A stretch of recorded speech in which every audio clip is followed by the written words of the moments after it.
Hey everyone.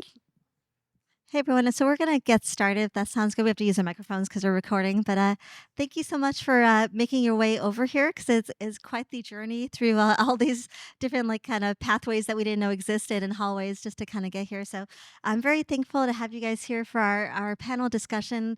We're calling it Literary Lifelines. So kind of the best selling wisdom and really using like kind of pop culture and some of the books that really touched our lives to talk about how do we translate that into medical education, into our academic careers, and like what can we actually use to kind of help us as we walk into that clinical space and academic space to really help us to feel empowered.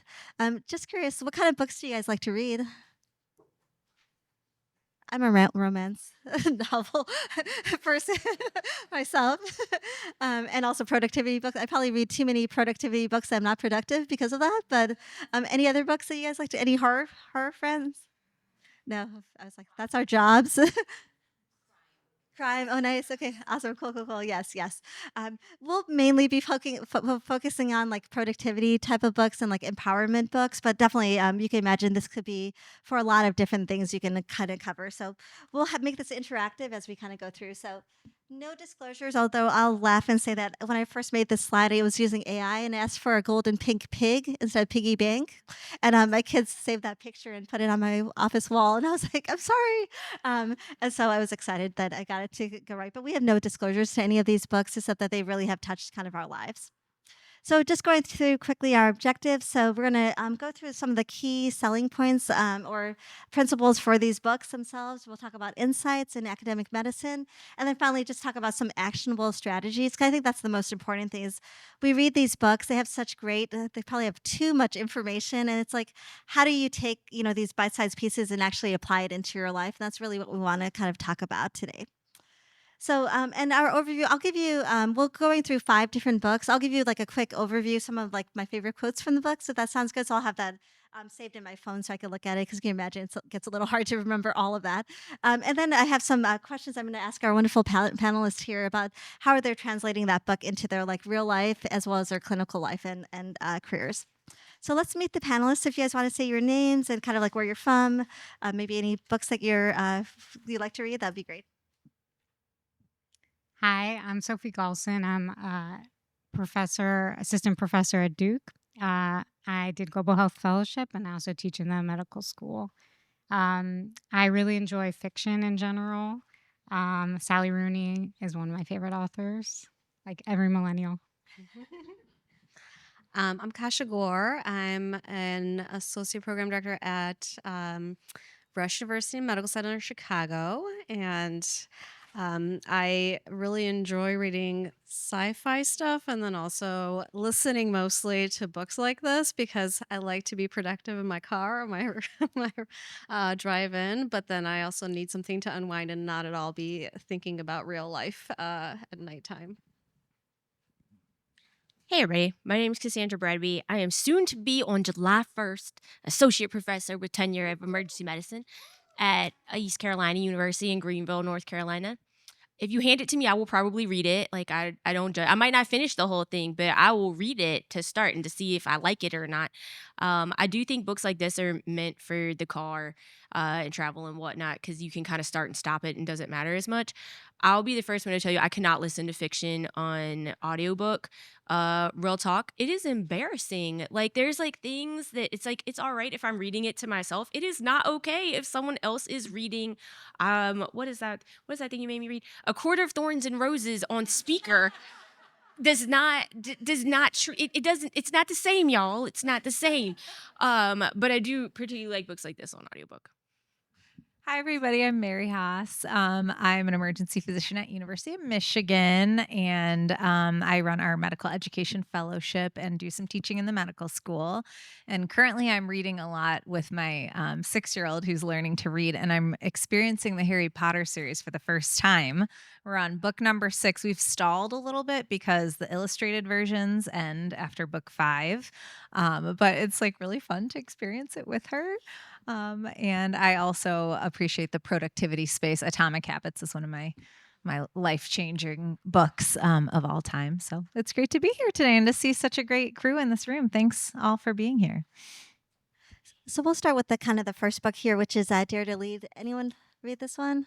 Yeah, I think like Brené Brown has like so many exceptional books. It was hard to choose which ones. The Gift of Imperfection is one of my favorites, which is like super short as well. So I was torn between like, do we do this one or that one? But so this one, what I really appreciate about it is it's about like courage, vulnerability, and trust.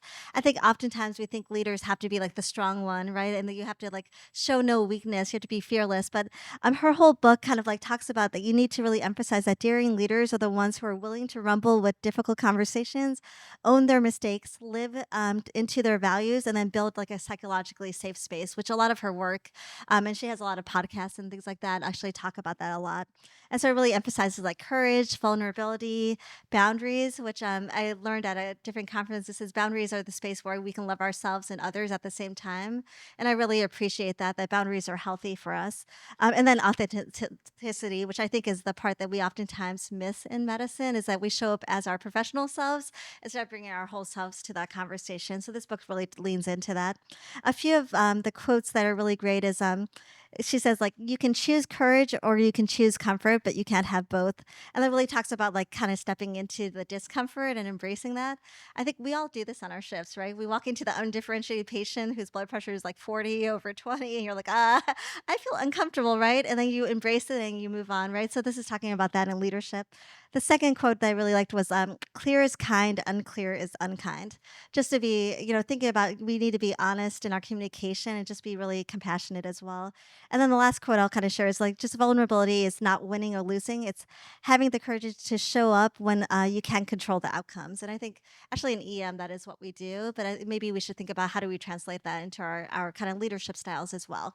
So my question for our panelists is this, how do you lead with vulnerabilities in high stake academic environments without feeling exposed? I guess I'll take this question first. I love this book too. And I think that concept of vulnerability and just not being fearful of being authentic and showing where you're struggling and showing, modeling for your mentees and for your peers how you navigate work life balance and the challenges of academic medicine is really important. And that's something I try to be honest about with the people I'm mentoring, with my teams.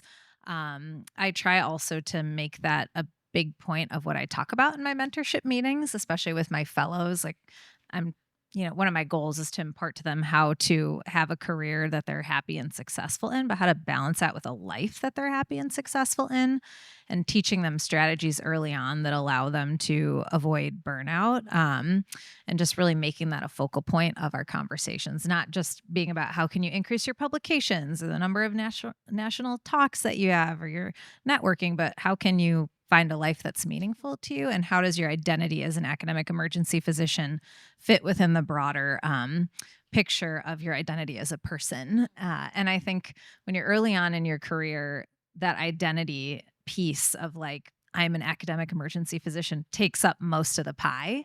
And then I think as you progress and you get out of training, maybe you start a family or maybe you enter into a partnership and you start to realize there's all these other pieces of your identity that merit attention. And as an attending, I think you have more space to like give those things attention than you did when you were a medical student or a resident. So just alerting people to that early and sharing with them the challenges and the ways that I have navigated that is an important part of like my philosophy as a mentor.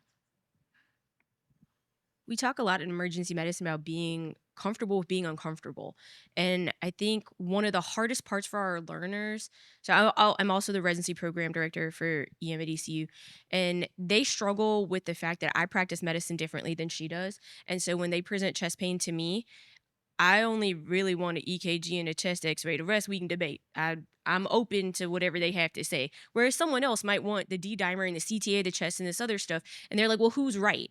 Well, I'm not wrong, and neither is that person. We just have a different level of what we're comfortable with in terms of ambiguity. And so one of the pieces of feedback I got my first 2 years of being an attending, which we don't get a ton of feedback from the residents, by the way. I don't know how y'all's program set up, but we didn't do a great job of it. So I maybe got like 5 things of feedback the whole year. And one of them literally said that Dr. Bradby says I don't know too much. And I'm like, I don't know. I mean, I'm not going to sit here and pretend like I know all the things I don't. Not only that, y'all, I'm new here. I don't know. Like, you want to know who to call their 7 cardiology services? I don't know which one is the right one. Like, If I say, but I think leaning into the fact that you don't know also helps them, right? Because a lot of our job is, I don't know, but I'm gonna try to make sure that whatever it is ain't gonna kill you, right? That's the big thing is we don't want you to die today and probably not tomorrow. But other than that, I don't know what caused your chest pain, honestly. But it wasn't a STEMI, and it wasn't an aortic dissection, it wasn't a pneumothorax, it wasn't pneumonia. You're welcome. Like I think a lot of the leaning into who you are in terms of like vulnerability and authenticity, we probably do this more than we think, particularly when we're explaining our management plans to our learners. And so some of being able to kind of express to others like your discomfort or your lack of knowledge in the area is actually a really good thing. And I think particularly for our medical students, like I have to be very clear. I might be asking a question. I pick something, it doesn't matter what it is. Y'all, I don't know the answer. I would tell them, this is not a pimping question. I do not know the answer. There is no judgment. If you know the answer, excellent. We're going to learn together. If you don't know the answer, we're going to look it up. And then we'll both know the answer and we will both be better for it.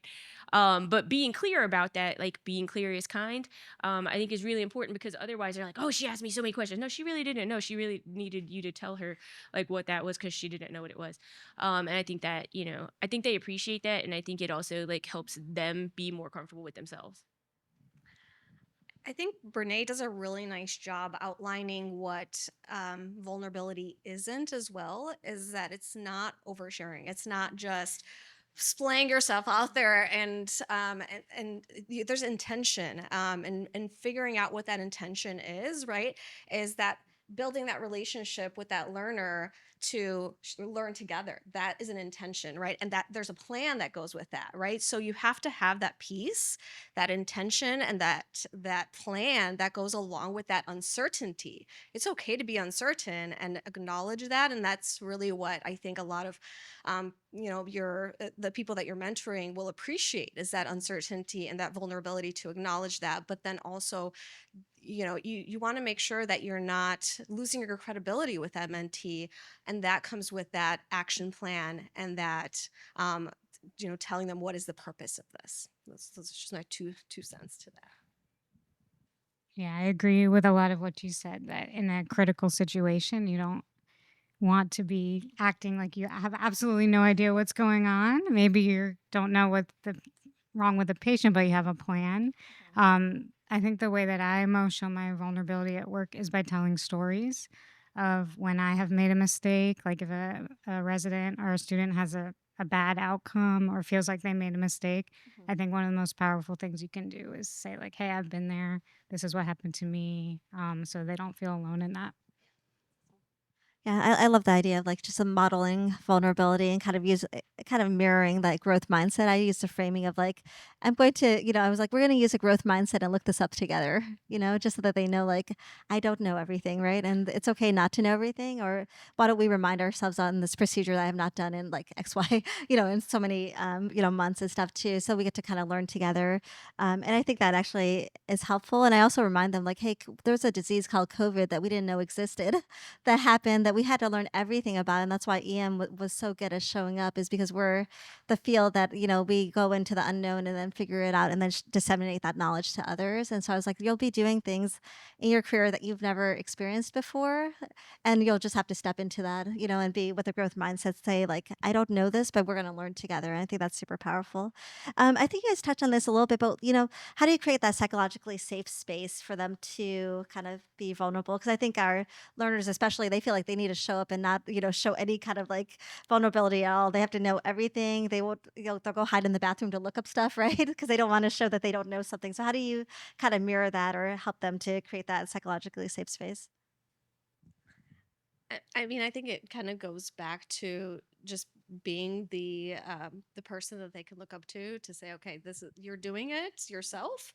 I can do this too, right? And so that goes back to the whole, okay, let's look this up together. I think being that person that they can look up to say, okay, it's okay to be vulnerable, is critical to creating that very safe psychological space. I don't know if I have anything else to add to that. Awesome. That sounds great. Okay, then we'll head to our second book. So this one is I probably pull this off the shelf every couple of months to pick up another atomic habit to add to my repertoire and stuff because there's too many. And I think if you try to apply all of them, you will apply none of them, right? So this is where it gets really tricky. But Atomic Habit is like a great book. It's about like how these small, consistent changes can really make, or atomic habits, right, can make a big impact in our lives. And so, and I love this quote. It says, you don't rise to the level of your goals, you fall to the kind of level of your systems, right? To basically say that our habits are actually built out of those systems that we have there, right? So if you come home and you always just like throw your clothes on the floor, unless you fix that system, your clothes will still be on the floor, right? And so this is where you can kind of what's that? Yeah, you could just own it, right? Or you change the system, right? It's like every time you come home, your system is that you change your clothes and put it, you hang up whatever or put it away, right? And that's the new system that's there. And so it's built on like these four principles. They call it like four laws of behavior change. So make it obvious, make it attractive, make it easy, and make it satisfying. So that's how you build a system. And then obviously you do the opposite to break a habit. So you make it unattractive, you make it harder, essentially. So like for cell phones, you leave it in the other room, right? So there's a lot of great tips there.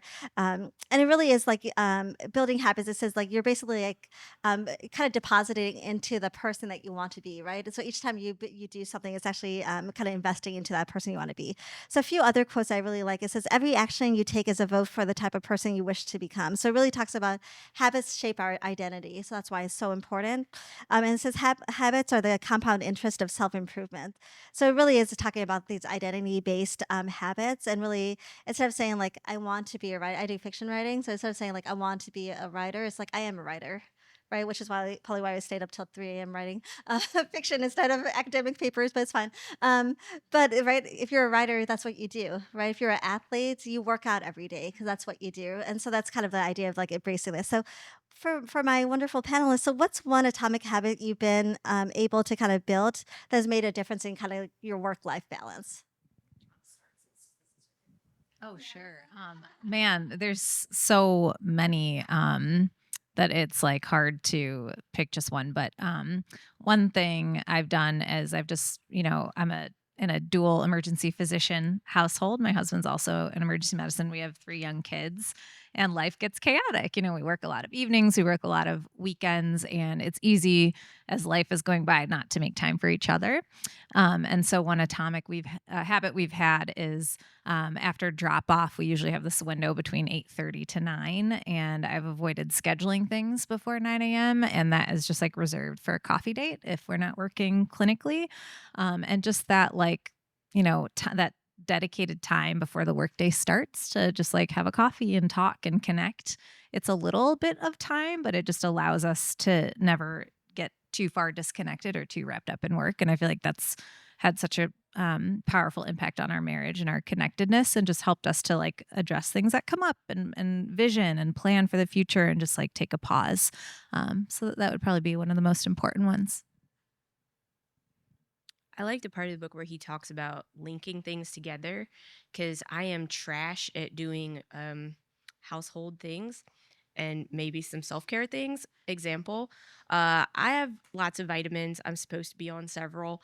It's a lot of, I don't like taking them, real talk. And so I will not many days. And so the way around that has been now the meds, including the vitamins, are now in a daily like thing so that they're all in the same place and they're next to the keys. And you cannot get to the keys if you do not like touch the meds first. So now I've already touched them, so I might as well take them. And I need the keys because I've got to go to work. So now I've linked it together. Must touch meds, must take meds. Oh, now we can go to work.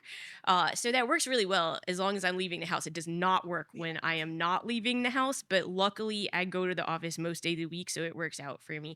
But I really like how he talked about taking things that you do every day that are your habits and then blending the new thing into the thing that you're already going to do. Because I am truly a creature of habit. Like, I do the same thing all the time. That is how I operate. It drives my husband absolutely insane, but it is how it is. And so I know that if I need to do something different, I've got to blend it into what I'm already doing, or it's never going to happen. And I really like that. I think it's somewhere towards the beginning of the book where he talks. Yeah, they call it like habit stacking. So using the habits you already have and then adding something to it because you're already kind of tied to it. So it makes it much easier to like adopt that new habit. I think part of trying to fit like 5,000 things into a day is also acknowledging that there are things outside of our work or outside of taking care of our kids that need to get done too. And I think I've really started building things into my schedule a lot more with a lot of more intention. And I'm like, I also need a break between like, okay, I'm writing this manuscript, I know this is going to be a really really hard thing, so I'm going to start that at the beginning of my day, and then I'm going to build in a stupid task that I have to get done, and that's really doesn't take that much energy, but I'm going to procrastinate that task because it's something that doesn't take that much energy, and I won't get that done. So if I build it into my schedule and actually say and be intentional about, okay, I'm going to take 5 minutes at the end of this thing or at this end of this hour to do that task, that's helped me get those smaller tasks that I always procrastinate actually done. I actually like Brené's book about habits when she talks about numbing agents. And she describes that as anything that you do to kind of numb your mind. And typically you think of like drugs, alcohol, bad things. But she also says, exercising too much, working too much, doing extreme sports, all those things can be numbing agents that you may be using to avoid thinking about your life or what's going on in your life, or avoid spending time with people that you care about for whatever reason. So I found reading both those books in short succession, helpful to think about some of the things I do, like just automatically, and if they're actually helpful in my life or if maybe they're not. So. I'll say that James Clear, I have no affiliation, I promise, but he also has like a weekly email that I'll send that is a 3-2-1 kind of rule. So it has like a quote, it has a kind of atomic habit that you can incorporate. So I have that in my inbox every week. So I can just it's like a quick 2-minute read as I'm walking into work or something. So it just helps for that continuous improvement, which kind of leads to my kind of other question for this is, as faculty members, like how can you model habit change to create like a culture of growth mindset and continuous improvement? Because we know oftentimes the ones that we need to be doing that and having the growth mindset may or may not embrace that. So how have you guys been able to kind of use any like pearls from this book to kind of help instill change?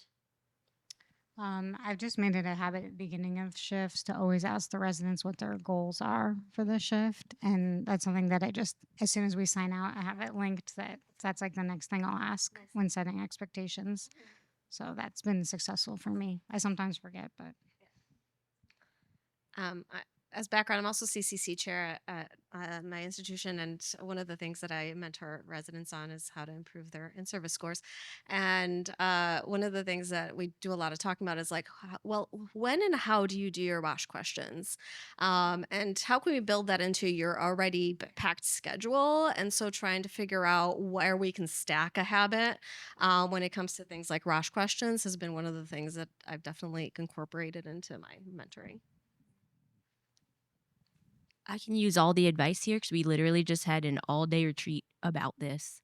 Like how about some faculty development stuff. And so one of the things we had talked about is over the past like year or two is how do we get more evaluations, which we have succeeded at, by the way. We have succeeded in all the glory in terms of getting evaluations, but now we're talking some about quality and how to improve that. And so we're working some of that out. But one of the things that we talked about in terms of like improving the number of evaluations was linking it with when you do your charts. So you're going to have to do your charts anyway, or else you're going to be on the naughty list. So we know you're going to do that. So you might as well write an evaluation for one of the residents because you're signing the charts anyway. So you can do that.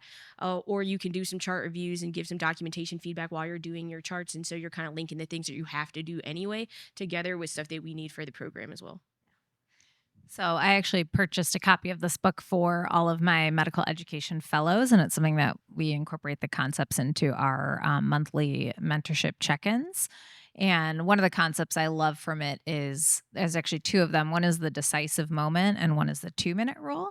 So the decisive moment is the concept that there's usually a small item that happens before you do a bigger action that is equally as important as the bigger action. For instance, if you want to start training for a marathon, before you do any of that, you have to put on your running shoes. And so often it's that decision to put your running shoes on that like creates the momentum for you to do a lot, and also lowers the activation energy because it feels a lot more manageable. So I've worked with my mentees to break down what it is that they're struggling to accomplish. Oftentimes it's getting the master's done because they all have to engage in a master's of health professions education as part of the fellowship. And there's so much writing and so many reflections that they have to do that it feels like this really big task. So I help them apply that principle to, okay, how can I incorporate writing an EPA for my master's? How can I just open up my Google Doc and type 2 sentences? And how do I incorporate that by linking that into something else that I'm already doing that day? Because usually if they do that decisive moment, if they open that Google Doc and type 2 sentences, which takes 2 minutes, oftentimes they've built momentum. So they're just naturally, going to end up writing 2 paragraphs. And we talk about how oftentimes just those little bits of writing can accumulate over time. Again, it's this concept of consistency. So I think a big barrier is like finding hours in your schedule to sit down and do deep work, when in reality, even if you just write for 20 minutes a day over time, that is going to accumulate. And so those are some of the concepts we talk about when we meet that are directly from the book. That's great. Yeah, it kind of goes back to that kind of habit changing activity, like making it easy, making it attractive, right? And having those kind of like small wins to kind of actually then kind of build that momentum to kind of keep going as well too. And actually, my role is like I'm not allowed to sign a chart unless I do a feedback on that resident, which you can imagine is painful, but it has helped me to like be thoughtful for my residents about the feedback that I wish I had gotten during residency as well too. And so for better or worse, and also it's a lot easier to do it then versus like later on when you're being asked like a month later, you're like, I don't really remember. So I'm going to write this very vague, non-specific feedback that is not going to help them, right? And that's kind of like a waste of their time and our time as well, too. So tying it as close to the behavior as possible is super important. Anyone read Lean In? Yeah.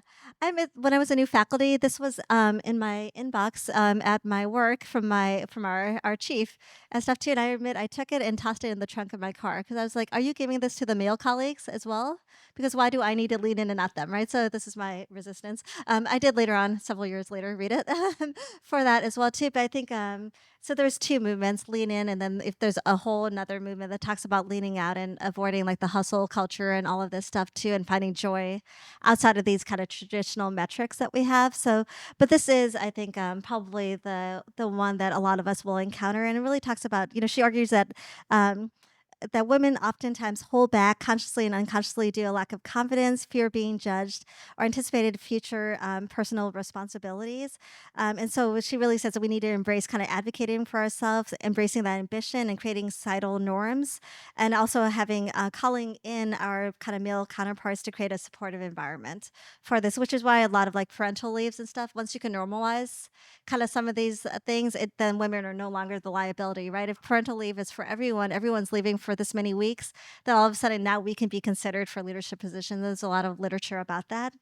Some of the quotes that she has, I really appreciate. One is like, "What would you do if you weren't afraid?" I didn't realize there's a lot of different reiterations. I had that for med school on my computer on a little note card and say like, "Well, how would you show up if you weren't afraid to fail?" And so I think that's super powerful.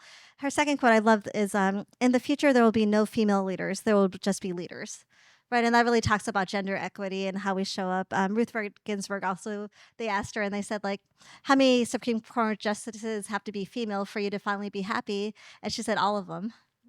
Right, and I appreciate that too because we don't question it the other way, right? So why not all of them? And so those are some of the ones. And then the last one she says is like, don't leave before you leave, because a lot of times as women in medicine, we start preparing for that, next step in our life, parental leave and all these things too, that we may not actually step into these positions that we actually are really qualified for. So that's another kind of big concept in our book.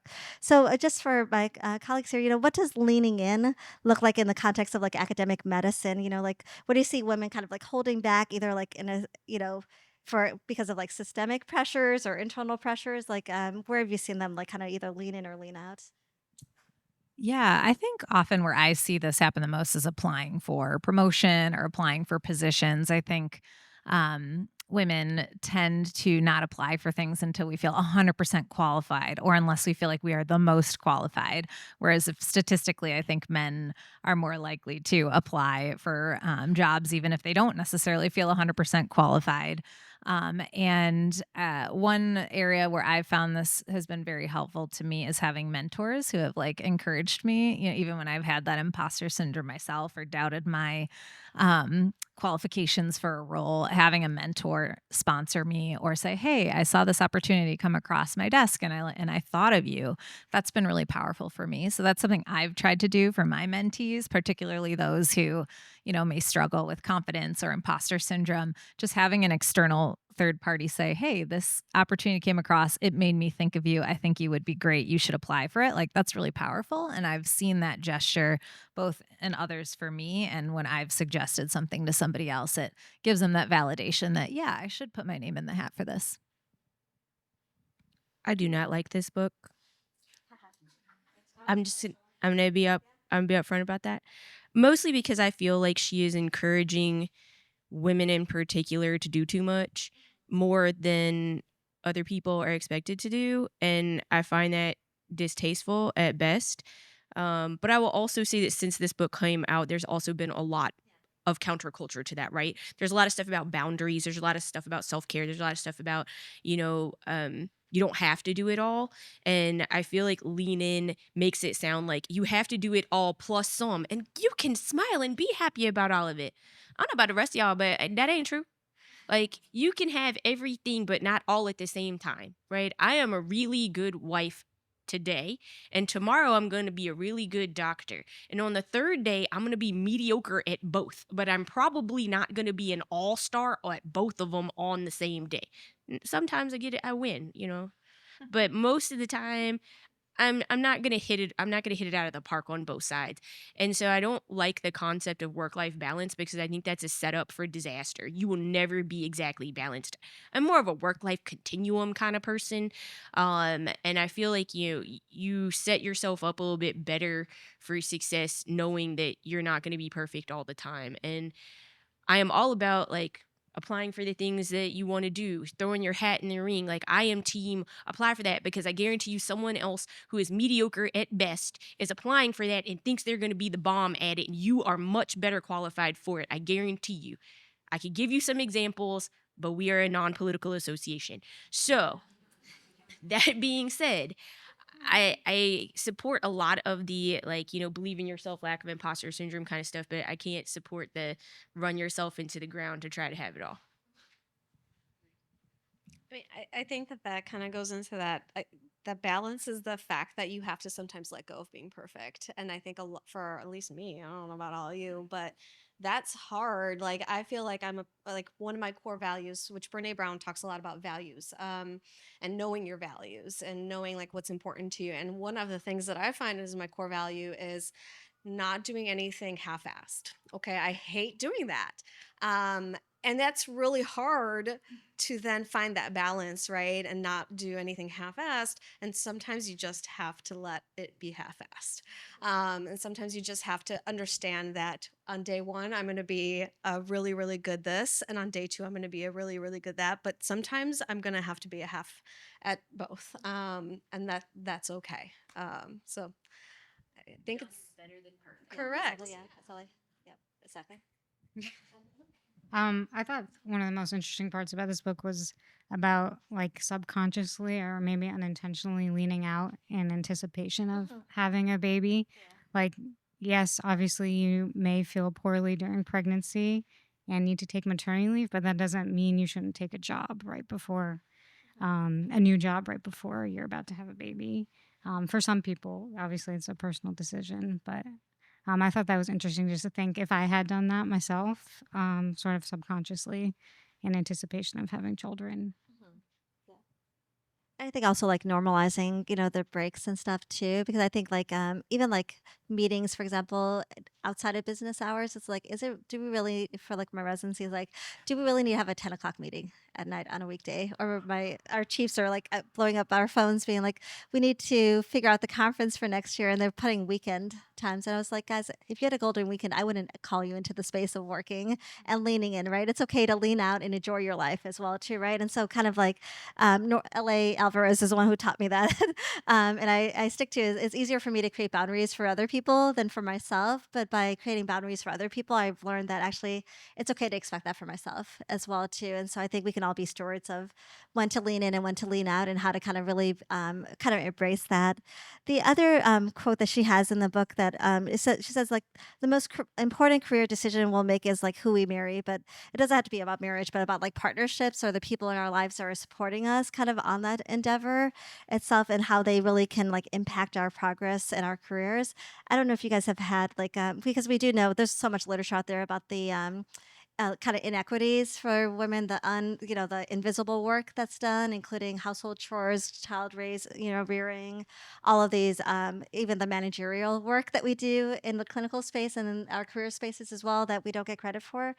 So I was just curious if you guys have had, how have you built your support systems to help support you as you're kind of building your careers? I think twofold. One is like get help when you can get help in the sense that if I can hire anything out, I will hire it out. But also, I think it's really about clear communication with your partner. I think early on in my marriage, I didn't realize that my husband couldn't read my mind. And I have gotten really good at telling him exactly what needs to get done and when it needs to get done and what my schedule looks like. And if we have this joke where like, if it's not on the Google Doc, it does not exist. And so we both work, we both have to figure out how to prioritize things together. And so being as clear as you can about communicating your needs and what you need to help with, I think like we sometimes don't ask and we're like hoping that somebody will help us. It's so important to say, no, I really need help with this, or I really need this dedicated time to do this thing. So I need you to take on this thing.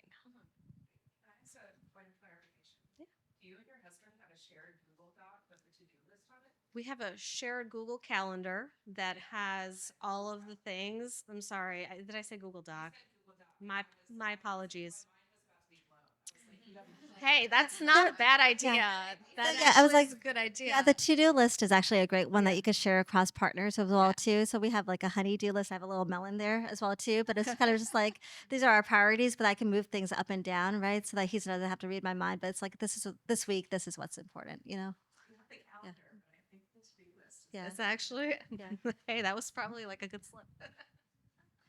We actually meet quarterly. Like we Mhm. actually sit down and we decide like for this 3 months, this is what we're focused on as a household. And so, Mhm. and he will make a to-do list and I'm like, I will say up front, I'm not doing that. I just want you to know that I'm not going to do that. So we need to figure out how to, example, wiping down baseboards, not doing it.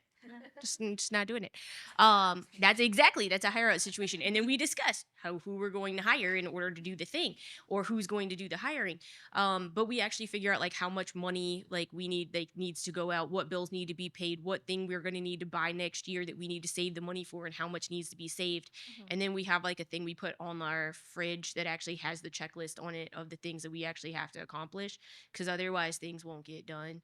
Example, mortgage payments, or they think that the what is it, hazard insurance or some jazz, it's once a year. Yeah, we don't talk about that. That's not happening. Mhm. So things like that, like we actually sit in a meeting and do that.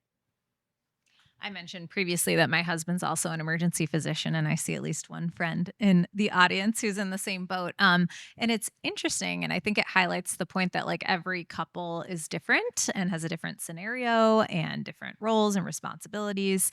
And because we have the exact same job, sometimes the division of labor isn't super clear in our relationship, and that also requires a lot of communication to make sure that nothing is falling through the cracks. And also, I think sometimes resentment can build if one person thinks they're doing more, when in reality you may actually have equal share of the work. You're just not always like communicating and being explicit about what's being done. So I think actually like having state of the union meetings or quarterly meetings and treating your household like an organization just as you would your job, and like having those conversations about what needs to be getting done and who's doing it is really key. And then going back to the topic of boundaries, being dual emergency physicians, it's tough, right? Because we work evenings and weekends. And if we don't make clear boundaries around when we have time to actually think about our life and devote time to completing tasks and visioning about our life, it just doesn't get done.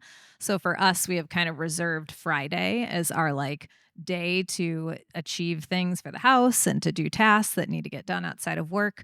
And that's been really valuable for us. If we're not working clinically, we like try not to schedule meetings during that time and really try to have that day to like go to doctor's appointments or like call the contractor who needs to fix the plumbing or whatever it is. So whatever that looks like for you, actually being intentional about carving a recurring time and space that's protected for you to do things for your life is really key. Otherwise, we all get busy, especially in academia, with meetings, endless meetings, and this and that. So that's been really important for us. Just to bring another book into the mix, I really like Fair Play by Rodsky. Has anyone read that? It's about sort of splitting up the tasks in your house, but each person taking ownership, like complete ownership of the task. So, example, trash, that would be that one person is in charge of monitoring when we're out of trash cans or trash bags, buying new trash bags, putting them in, like all parts of that task go to that one person. So I found that helpful because I don't know about you, but as emergency doctor, I'm used to like organizing everything. So I found that I was sort of keeping track of everything, and my husband was doing whatever I asked him to, but not actually keeping track of anything, and that's a lot of mental energy. So I found that helpful to kind of split up the task that way. There's an actual card game that comes Yes. with the book, right? There's Yeah. cards that There's- list tasks, and Yeah. you're supposed to do that with your partner. Yep. Right? You kind Mhm. of like put out the tasks and you kind of physically arrange who's doing what. And I think it's like an important visual too. Yes. Maybe one person has this like Yeah. Yeah.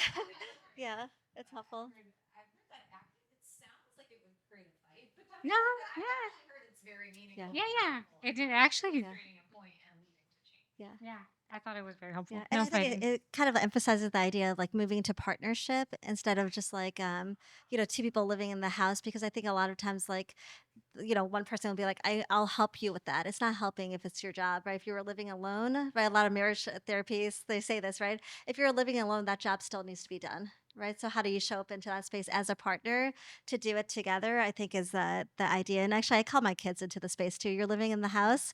We are living together. So we were going to clean up together. I always say like, you get free time when we all get free time, right? Because I would love to go right or go sit down for a second. And so we'll do like what we call walkthroughs of the house. And it's not like deep cleaning, but it's like, let's just pick up. So if my mom comes, she's not going to yell at me, right? That type of cleaning. And it's livable, right? And it's fine. And we'll have those deep cleaning nights too and stuff too. But I call them into saying like, we're all going to do this together. And even my 5-year-old's like exceptional at cleaning now. She was like, I'm going to go make that mama clean. And I was like, thank you, friend. You know that, and I told her, I was like, you do a better job than your siblings, little one. Thank you so much. Right. And so you can really kind of help them get excited about it too. And it really empowers them to know that, because I tell them, I was like, when my external world is like in order, if something inside of me is not in order, I still feel centered.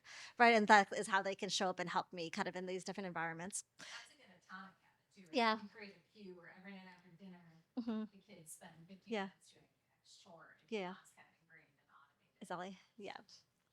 So the next book we'll go, and I know we have like 7 to 8 minutes left. This is micro skills. So this is actually 2 EM physicians, which is really amazing, and it kind of is similar to Atomic Habits, but they really talk about these small like kind of actionable behavior changes. What I love about this book is that the first chapter talks about wellness, right? It's not talking about all these other things, but it says, what about yourself? Right? How are you going to show up in that space for yourself? And I really appreciate that. But it has themes about like confidence building, decision making, professional presence, as well. And it's actually a super quick read. But a couple of the quotes they say is like, say it simply, say it kindly, say it early. So just about communication and emphasizing that. Another quote is like, big changes, don't require big actions, just consistent, intentional ones. So just kind of showing up intentionally into the spaces can really make a big difference. So a lot of great like kind of efficiency and kind of like practical tools in that. And of course, because it's written by EM physicians, it's super helpful because it's very practical instead of like some of the like background that you might find in Atomic Habit. This is like, what do you need to do? And I'm like, thank you. That's exactly what I need in my life right now.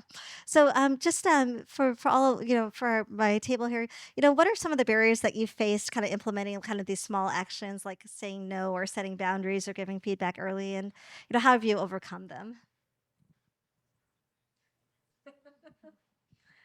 I mean, I think part of like, especially the saying no part, is kind of just the guilt and the societal pressures and Like, I don't want to let anyone down, right? And so, um, I think part of it is just retraining my brain to say that's okay. I'm not. I need to also care about myself, and part of it is also kind of being intentional with how you communicate about that saying no. And sometimes it's like okay, I need to say no right now because the bandwidth is not there, but I also really want to keep that opportunity open. So how you say no also matters. I don't know. I don't remember which book it was in, to be honest with you, but it was about like sometimes needing to be honest about the reasoning is important, so that then you don't lose that opportunity in the future. You're not giving an excuse that's like a lame excuse. It's you're honest where you're at right now is important to being able to still potentially leave those doors open. I don't know if that answered your question. I don't know. I get told I say no too often. So the feedback that I was given recently was that I need to lead less with no and lead with, I will think about that. I will take that under consideration so that I'm still allowed to say no in a week or two. So I look like I thought about it. The truth is, I already thought about it. I already know that the answer is no. And I am telling you no in advance so that we are all well prepared so that 2 weeks from now, you don't have to ask again because I already said no. But that being said, I think that goes back to the how you say no and how you play the game is important. I also think it bothers me that like I have to think about how I say no, but I'm pretty sure if the dude sitting next to me said no, nobody would question that no. And so because of that, I don't explain the no sometimes. I literally just say no and I keep it moving. And if you want some more, you can come talk to me. But other than that, like I'm good with just saying no. I will say that it's taken me 41 years to get there, but like you too can get there. I just put it out there. I think what I've realized is the one of the biggest barriers to well-being in academia is that there are no natural external barriers to what you can achieve. You can publish endless papers. You can apply for endless leadership opportunities. Nobody is going to stop you as long as you are doing the things. However, that's going to come at the expense of something. And I think that's something we don't always realize, because the way our medical careers are set up is that you're just continually trying to get to the next phase. When you're in undergrad, you're gunning as a pre-med to get into med school. When you're in med school, you're gunning to get into residency. When you're in residency, you're gunning to get a job. So you're like constantly in the state of having to prove yourself and do labor to build your CV. And I think if you don't switch that mindset of like, okay, I'm here, I've made it to a good role. How can I make sure that I'm giving adequate attention to other things outside of just my career, then it quickly leads to burnout. And I think that's a very personal decision, is like, what are your boundaries? What is enough career success for you? What is enough to make you feel meaning, to make you feel like you're showing up and doing good without detracting from your health, from your family, from your ability to engage with your community outside of work? And so I think we all have to have very honest conversations with ourselves about like, what is going to make me feel like I'm leaving the legacy that I want, while also allowing me to like have a legacy in other spaces of my identity. And for me, that's really what I've spent a lot of the last couple of years reflecting on, but nobody really talks to you about this in residency. So I found that a lot of earlier career faculty at some point have this kind of existential crisis and have to reckon with this. And so I think we need to talk to our trainees about this earlier. And that's why I really make that a point in my mentorship to have those conversations. Yeah, because if you truly know your core values, right, that's what will bring you joy, and that's how you define success. And the other part is be careful in academics about the comparison kind of problem that we have, because that's the thief of all joy and all productivity, all momentum, is when you start comparing yourself to someone else's path when that is their path. It was never meant to be your path, so you're allowed to kind of write your own story of what that would look like, and it should be unique to you. And so, not for everyone, getting up to professor is going to be their life path, right? For some people, that's not what they want to do. They want something else, and that's just as valuable as that title there. Confidence codes is the last one, which we're going to actually kind of skip over, but I'll just plant a seed here that this actually has a lot of stats in it. My family heard me like ranting and raving about the stats as I was like, what? So, women wait until they're 100% of the way there, 80 to 100% of the way there to apply for a job, where our male counterparts will be at like 50 or 60%. I was like, they're flipping a coin? What? Over this, right? And so there's a lot of stats like that. It also talks about how we, as a society, kind of ingrain our children to kind of fall into these gender roles and how we can actually be advocates to help them find their voice in the different spaces that they go. So it's a great book that's there. But I wanted to make sure we had time for just a quick lightning round, real quick, of if there's any quotes that you had that really kind of touched your life or touched your trajectory, just in our last couple minutes. I love the book More Than Enough by Elaine Welteroth. I have it on audiobook. I have it in hardcover, and I have it in softcover. And I have read it 3 times. But in there, she talks about sometimes just being yourself is the radical act. When you occupy space in systems that weren't built for you, your authenticity is your activism. And in the next chapter, she talks about women. Women aren't taught to get comfortable with making people uncomfortable, and after that, I made that my mission to some degree, and that is a lot of fun. In case you weren't in case you were wondering, like when people like ask a question, you just like look back at them because they know the answer. They just didn't want to hear it. So you just look back at them and you both sit there in uncomfortable silence. And then they answer their own question and then they keep it moving. Like it's honestly really amazing. But a lot of what we do is like trying to be comfortable in in being uncomfortable. And so I thought it spoke a lot to me and I loved her book. She is the first Black editor in chief of a Condé Nast publication, which was at the time Teen Vogue. So if y'all are interested in fashion, she also talks some about that in her book. I know you mentioned it earlier. The thing that I start is what would you do if you weren't afraid? I think that so much of our lives is built on like just taking that leap. And so much of the time, like I I'm not a super courageous person, or at least I didn't think myself to be a super courageous person. But then when I look back in my life, I'm like, you know what? No, I've actually been fairly courageous. And all those times that I took that leap, it's made a difference and it's put me in a trajectory that has really helped me build my career and build who I am today. And as not just like a career person, but a person.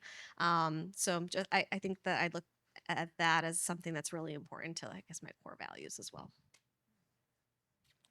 I liked a really simple quote, which is time is hands down our most coveted, most unrenewable resource. I always think about that when I'm teaching, actually, like someone is giving me their time and what a gift that is. This is not from one of the books, but it's a quote that I heard recently from Brian Zink, who's been a great mentor to me that I really loved and I think illustrates a lot of things that are central as we talk about these work-life continuum discussions. But the quote is about the metaphor of life being juggling a lot of different balls. And some of the balls are rubber and some of the balls are glass. And for instance, your family and your health are glass. And if you drop those, you can't get them back. And so that to me has helped me understand that like the rubber balls, whatever those are, will bounce back up. And at times they're going to drop, in favor of keeping the glass balls up. But you to figure out what are your glass balls, what are your rubber balls, and make sure that you're thinking about who you want to be in terms of identity and setting up those systems in your life so that you can keep the glass balls up. Awesome. So I just want to thank you all for just your time and attention, and also my wonderful panelists for sharing your kind of wonderful wisdom. And I think the important thing is that, we're the main character of our life story. So we hold the pen, we write the narratives for those stories. So we really have to just be thoughtful about the legacy that we want to live and have it be your own story. Don't let anyone else write that narrative for you. So thank you so much.